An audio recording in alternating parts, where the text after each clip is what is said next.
নমস্কার, psychology with শ্রেয়াতে সবাইকে স্বাগত। আমি আগেই বলেছিলাম যারা আমার পেজটা ফলো করবে ফেসবুকে তারা কিন্তু ভিডিও সমস্ত টাইম এবং টপিক সব আপডেট পেয়ে যাবে। আশা করি অনেকেই পেয়ে গিয়েছে অলরেডি। সো আজকের টপিক আমি বলেছিলাম ওয়াই সাইকোলজি, কেন সাইকোলজি, এবং তার সঙ্গে সাইকোলজির উৎস কোথা থেকে কিভাবে এলো। আমি একটা চার্ট দেখাবো এবং সেই চার্ট অনুযায়ী আমি তোমাদেরকে সেটা লার্ন করাবো।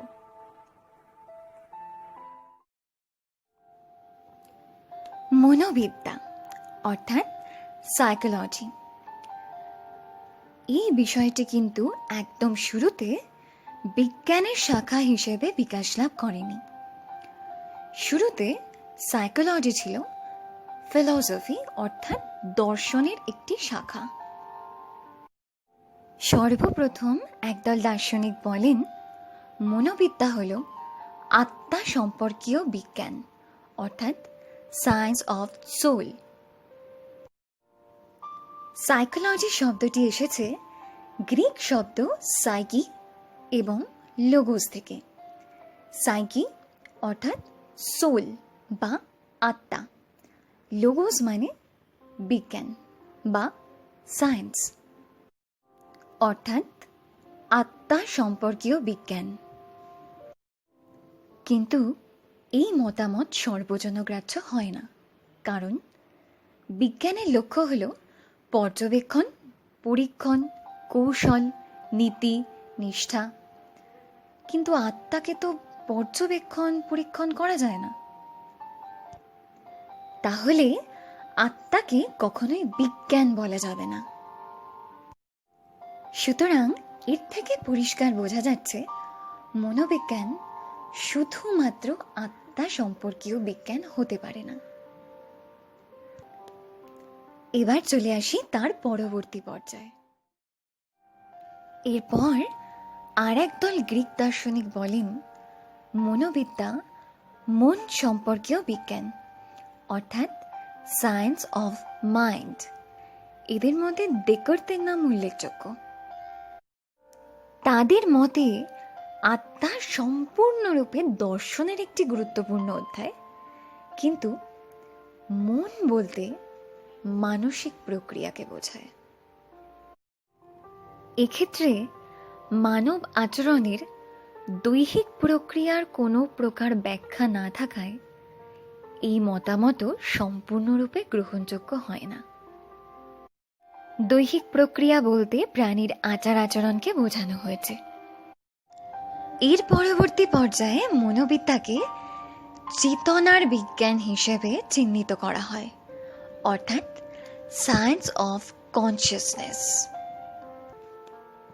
1890 খ্রিস্টাব্দে উইলিয়াম জেমস তার প্রিন্সিপাল অফ সাইকোলজি গ্রন্থে এই মতবাদকে সমর্থন করেন অর্থাৎ মনোবিদ্যা হল চেতনার বিজ্ঞান।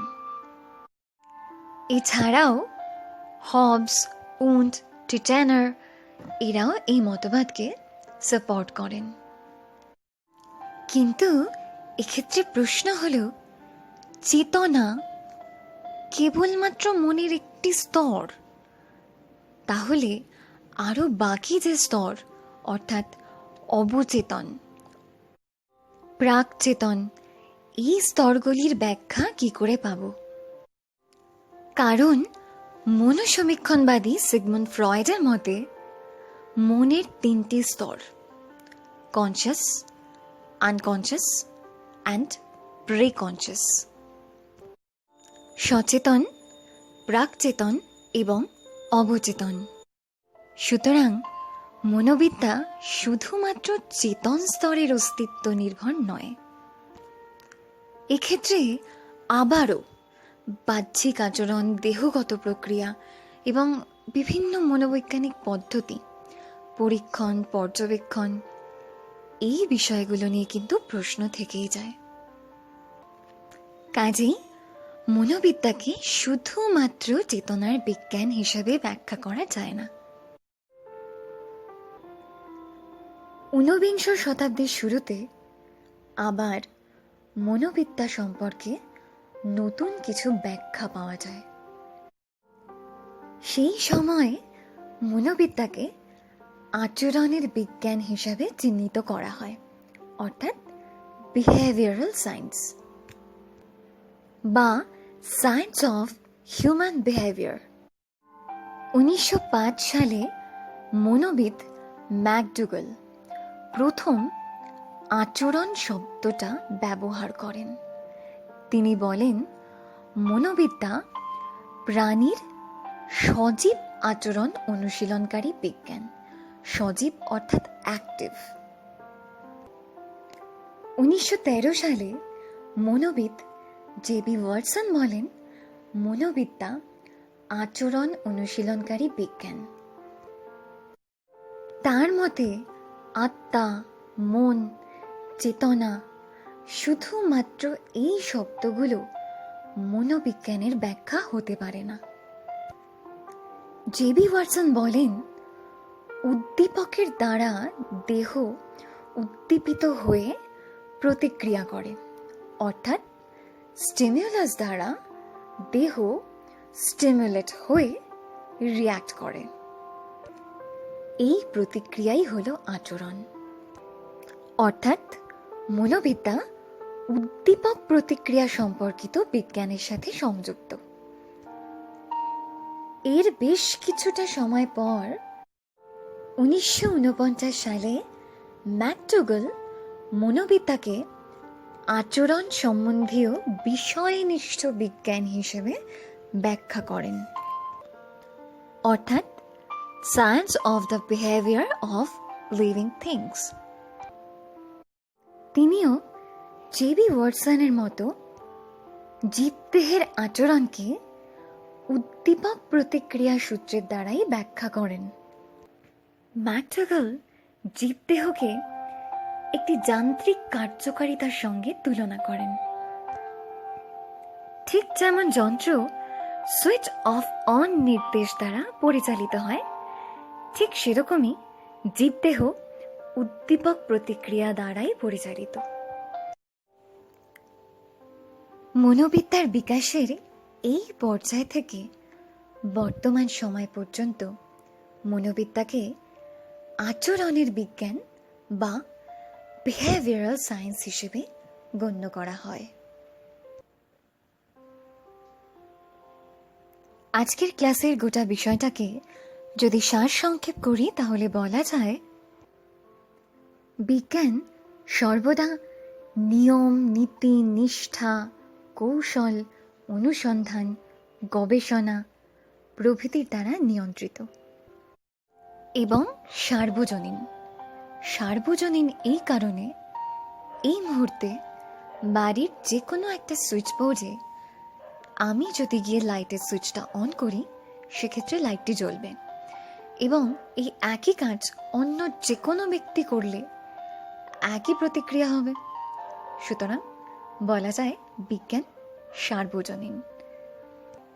অর্থাৎ যেই ব্যাখ্যায় অনুসন্ধান, কৌশল, পর্যবেক্ষণ, পরীক্ষণ এগুলি নেই, তা বিজ্ঞানের পর্যায়ে উন্নীত হতে পারে না।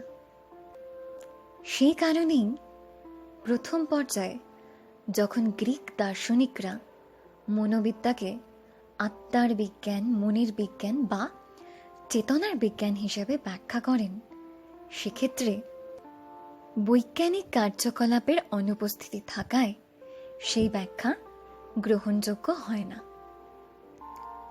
এরপর 19বিংশ শতাব্দীর শুরুর দিকে যখন মনোবিদগণ মনোবিদ্যাকে বৈজ্ঞানিক নিয়ম, নীতি দ্বারা ব্যাখ্যা করেন, তখন তা গ্রহণযোগ্য হয়। অর্থাৎ মনোবিদ্যার সর্বোৎকৃষ্ট ব্যাখ্যা হল মনোবিদ্যা একটি আচরণ সম্পর্কিত বিজ্ঞান বা বিহেভিয়ারাল সায়েন্স।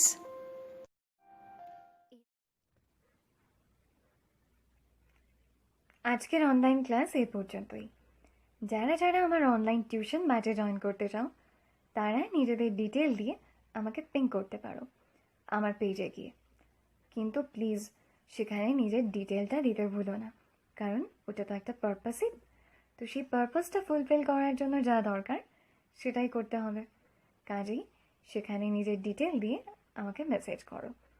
অলরেডি অনলাইন ক্লাসে স্টার্ট হয়ে গিয়েছে, কিন্তু যারা এখন জয়েন করবে তাদের জন্য নতুন ব্যাচ। কেমন লাগলো জানাতে ভুলো না। নেক্সট ভিডিও নিয়ে খুব তাড়াতাড়ি আসছি।